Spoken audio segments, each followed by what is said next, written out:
नमस्कार। मैं आशीष राठौर आपका फिर से एक बार स्वागत करता हूं।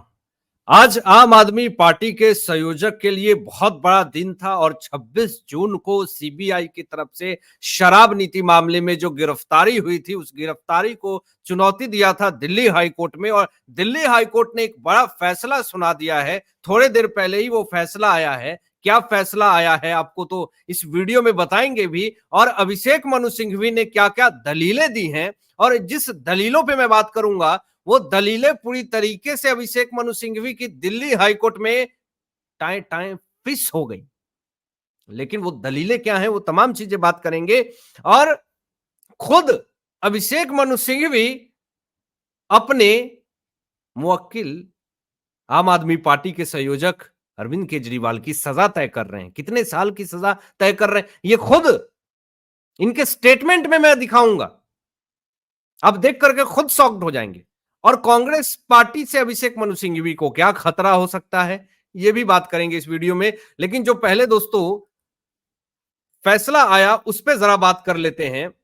दिल्ली हाईकोर्ट ने सीबीआई द्वारा गिरफ्तारी को चुनौती देने वाली अर्जी को, अरविंद केजरीवाल की याचिका पर फैसला को सुरक्षित रख लिया है। ये बहुत बड़ी और ब्रेकिंग खबर मैं आपको बता रहा हूं दोस्तों, थोड़े देर पहले ही ये खबर आई है। अब जरा जो चीजें आपके सामने प्रस्तुत होगा वो देख करके आप खुद शॉक्ड हो जाएंगे, क्योंकि कहीं ना कहीं जो चीजें सामने आई है 29 जुलाई को हाईकोर्ट जो है इस मामले में फैसला सुनाएगा और उनकी अर्जी पे फैसला को सुरक्षित रख लिया गया है। देखिए फैसला क्यों सुरक्षित रखा जाता है दोस्तों, फैसला इसलिए सुरक्षित रखा जाता है ताकि उस पर गहन चिंतन किया जा सके। और कहीं ना कहीं फैसला ले लिया गया है कि क्या फैसला सुनाना है और 29 जुलाई का डेट भी दे दिया है।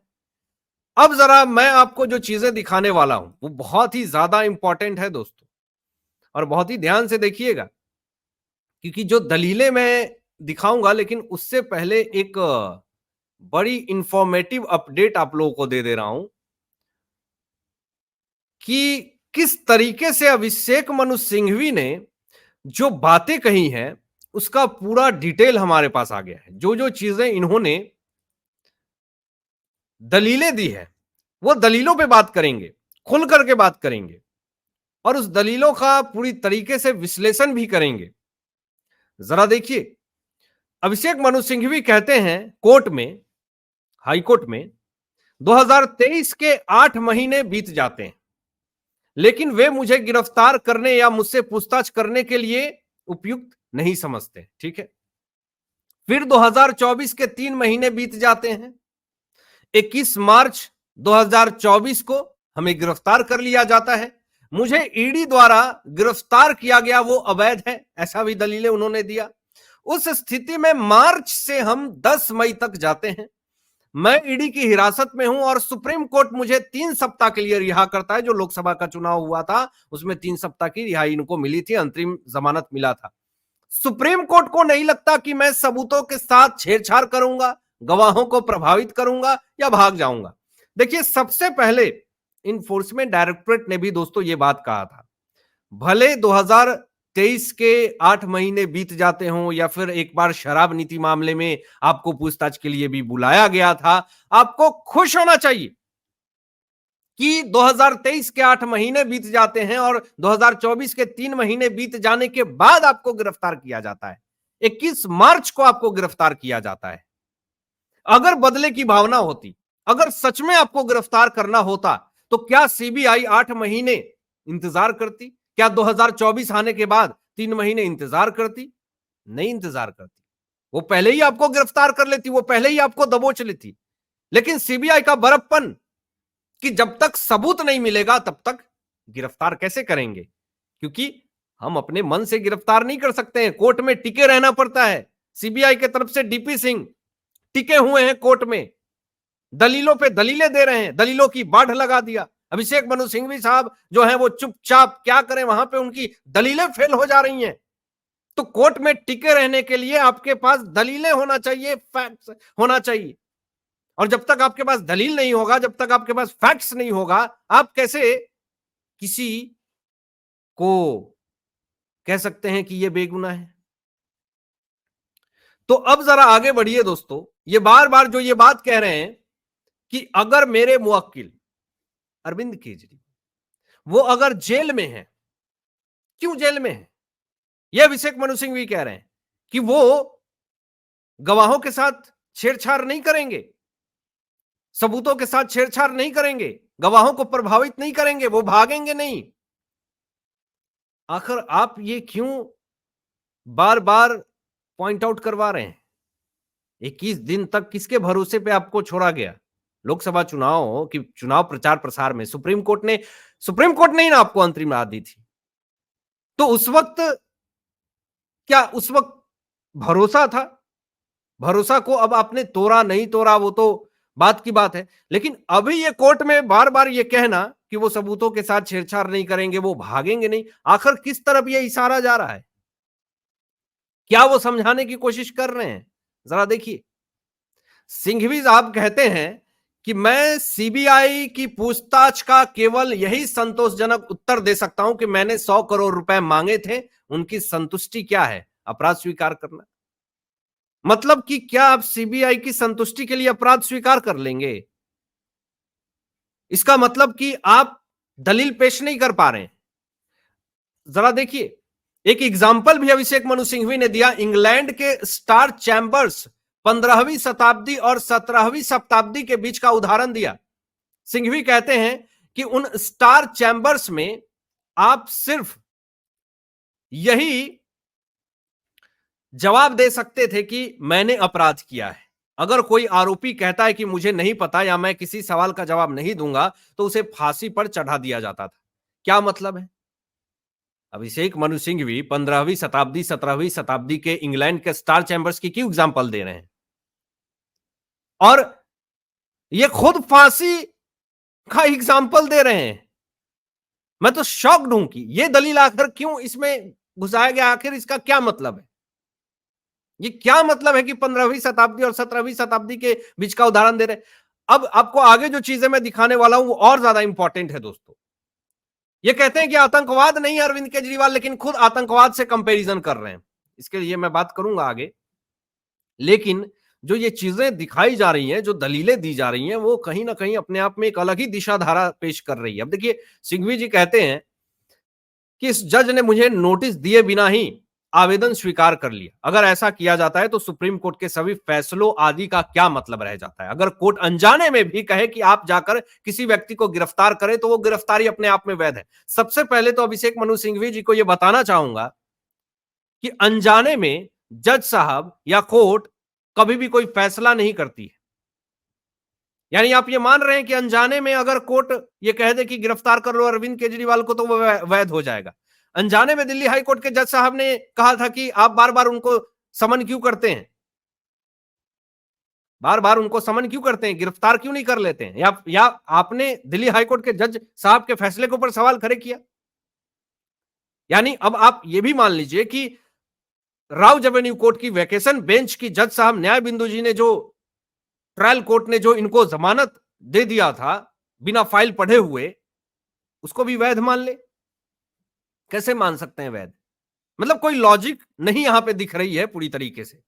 अब आप देखिए, डीपी सिंह जो कि सीबीआई के तरफ से वकील हैं दोस्तों, उन्होंने कहा कि किसी मामले की जांच कैसे की जाए, इसका फैसला कौन करेगा? वे तय करेंगे। अगर किसी मामले की जांच करना है तो आप सीबीआई को बताएंगे कि कैसे कैसे जांच करनी है। आप अपना काम कीजिए, सीबीआई अपना जांच कर रही है। तो यही चीजें डीपी सिंह ने कही। और आगे देखिए, सिंघवी कहते हैं कि मामले की तारीख खुद ही चीख रही है। गिरफ्तारी की कोई जरूरत नहीं थी, गिरफ्तारी की कोई जरूरत नहीं कैसे थी? शराब नीति की जब जांच हो रही थी तो उसमें आपका नाम आया और फिर गिरफ्तारी तो होनी ही थी। और देखिए आगे अभिषेक मनु सिंघवी कहते हैं कि मैं कहूंगा कि गिरफ्तारी का कोई इरादा नहीं था, लेकिन उन्हें ऐसा करना पड़ा क्योंकि वे मुझे सलाखों के पीछे रखना चाहते हैं। किसी को दोस्तों सलाखों के पीछे रखने के लिए इतनी कॉन्स्पिरेसी करनी पड़ेगी, इतना कुछ करना पड़ेगा? न जाने ईडी सीबीआई को न जाने क्या क्या सुनना पड़ता है, इतना कुछ सुनना पड़ेगा नहीं ना। तो यहां पर साफ तौर पे ये तारीख चीख रही है अभिषेक मनु सिंघवी के लिए कि गिरफ्तारी की कोई जरूरत नहीं थी। अगर गिरफ्तारी की कोई जरूरत नहीं थी तो पहले समन पे आप चले जाते, सवाल का जवाब दे देते, लेकिन आपने नहीं किया वो चीजें। अगर गिरफ्तारी की जरूरत नहीं थी तो फिर आप क्यों बार बार एजेंसी को बदनाम करने की कोशिश कर रहे थे? और अगर गिरफ्तारी की जरूरत ही नहीं थी तो फिर शराब नीति घोटाले मामले में नाम कैसे आ गया? चैट कैसे लीक हुए? हवाला के जरिए पैसे इधर उधर कैसे किए गए? ये सारी चीजें इशारा क्या कर रही हैं? अभी देखिए यहां पर अभिषेक मनु सिंघवी कहते हैं कि वह मुख्यमंत्री हैं, आतंकवादी नहीं है। उन्होंने ट्रायल कोर्ट में मेरी जांच के लिए आवेदन दिया, आवेदन स्वीकार कर लिया गया, मुझे नोटिस भी नहीं भेजा गया। खुद अभिषेक मनु सिंघवी ये बार बार क्यों कह रहे हैं कि वो मुख्यमंत्री हैं, आतंकवादी नहीं है? आखिर क्यों बताना पड़ रहा है बार बार जज साहब को कोर्ट में? जनता को ये बार बार क्यों बताना पड़ रहा है? छोड़ दीजिए जनता, पहले जज साहब को ये बार बार बताना पड़ रहा है कि अरविंद केजरीवाल मुख्यमंत्री हैं, वो आतंकवादी नहीं है। अरे जज साहब जान रहे हैं कि वो एक सीएम है, चुने हुए सीएम है, ये बार बार आखिर क्यों दलीलें पेश की जा रही है? ये सबसे बड़ा सवाल है दोस्तों। अब देखिए यहां पर सिंघवी जी कहते हैं कि ट्रायल कोर्ट ने कुछ दिन पहले ही मुझे जमानत दी है, राउज एवेन्यू कोर्ट ने, वैकेशन बेंच न्याय बिंदु जी ने। तो अभिषेक मनु सिंघवी ये कहते हैं और आगे कहते हैं कि मैं सीबीआई का बहुत सम्मान करता हूं। एक तरफ आप सम्मान भी करते हैं और दूसरी तरफ कहते हैं कि सीबीआई जो है वो राजनीति प्रतिशोध ले रही है। चलिए अच्छी है। हम सभी ने हाल में ही अखबारों में पढ़ा है इमरान खान को कई मामलों में रिहा किया गया। अब बताइए, एक तरफ आप कह रहे हैं कि जो मुख्यमंत्री हैं वो आतंकवादी नहीं है और दूसरी तरफ आप एग्जाम्पल दे रहे हैं इमरान खान, जिसके ऊपर ना जाने कितने सारे मामले लगे हुए हैं, जो कि दुश्मन देश है, और एग्जाम्पल भी दिया तो आप पाकिस्तान जो गिरफ्तार है उसको लेकर के आप एग्जाम्पल दे रहे हैं। आगे देखिए कि इमरान खान को कई मामलों में रिहा किया गया, लेकिन जिस दिन वह जेल से बाहर आया उसे दूसरे मामले में गिरफ्तार कर लिया गया। अब वे पाकिस्तानी अधिकारी उसके खिलाफ एक बड़ा मामला दर्ज करना चाहते हैं। मैं नहीं चाहता कि हमारे देश में भी ऐसी चीजें हो। सबसे बड़ी चीज तो यह है दोस्तों कि आप एक ऐसे लोगों का एग्जाम्पल दे रहे हैं जो कि अभी सलाखों के पीछे है, जेल में है और दुश्मन देश से बिलोंग करता है। आपको पूरे देश में 140 करोड़ की जनता है, एक ऐसा मामला नहीं दिखा, एक ऐसे लोग नहीं दिखे जो आप यहां पे दलील दे सकते थे उस तरह की चीजें? आपको इमरान खान ही दिखा? ये सबसे बड़ा सवाल जो है वो उत्पन्न हो रहा है, लोगों की तरफ से तमाम चीजें पूछी जा रही है। अब देखिए यहां पर सिंघवी ने सीआरपीसी की धारा 41 का हवाला दिया दोस्तों। खुद सिंघवी कह रहे हैं कि यह 7 साल से कम का अपराध है। 7 साल से कम का अपराध है, खुद ये बात कह रहे हैं और कह रहे हैं कि धारा 41A सुरक्षा के तौर पर डाली गई थी, वह प्रावधान पड़ता है। आगे देखिए सिंघवी ये भी कहते हैं कि विडंबना यह है कि मेरी पार्टी का नाम आम आदमी पार्टी है, सबको जमानत मिल रही है लेकिन मुझे नहीं। सबको जमानत मिल रही है, इसका भी तकलीफ है अभिषेक मनु सिंघवी को कि आखिर उन लोगों को जमानत कैसे मिल रहा है और इन्हें कैसे नहीं मिल रहा है। अब देखिए एक तरफ तो भ्रष्टाचार का आरोप आम आदमी पार्टी के संयोजक के ऊपर लगा हुआ है। क्या इन सब चीजों की वजह से अभिषेक मनु सिंघवी को कांग्रेस पार्टी से खतरा हो सकता है? कांग्रेस पार्टी कहेगी कि टाटा बाय बाय, अब तुम निकलो यहां से, क्योंकि कितना भी है तो विरोधी है, विपक्षी है। अब इसको लेकर के क्या अलग कोई प्लानिंग चल रहा है? बहुत तरह की बातें हैं।